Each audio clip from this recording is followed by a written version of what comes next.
ఏం పేరమ్మా? శుభమ్మ సార్. కూర్చోమ్మా. అమ్మా అక్కడ కాదమ్మా, ఆ పెద్ద చైర్లో కూర్చో తల్లి. అంత పెద్ద చెవుల్లో నేను ఆడుకుంటుంది సార్. అది నీకే తల్లి, కూర్చోమ్మా. మా చేంజ్ తీసుకోమ్మా సిస్టర్.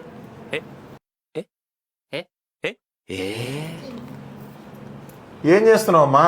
చైన్ ఎందుకమ్మా? ఏమో సార్ నేను ఈ మాత్రం దానికి ఇంత షాక్ అవుతాడేంట్రా? ఇలాంటివి మా దగ్గర చాలా ఉన్నాయి. నా గురించి చెప్పలేదా బాబుకి?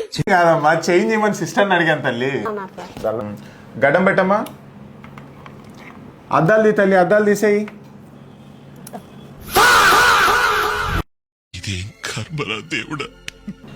నావి కాదమ్మా, నీ అద్దాలు తీ తల్లి.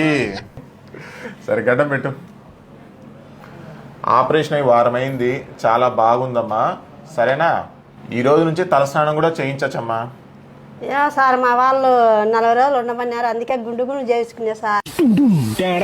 డాక్టర్ నేనా మీ ఊరోళ్ళ? నువ్వే సార్. ఏమేమి తినచ్చు సార్? మీ ఊరోళ్ళు చెప్పలేదా? మా ఊరెళ్ళి చెప్పలే సార్, అందుకే నువ్వా మా ఊరెళ్ళా సార్ డాక్టర్. సరిపోయింది. హీరో విలన్ కొట్టుకుని కమెడీని చంపేసినట్టు నా మీద పడతారేంటి?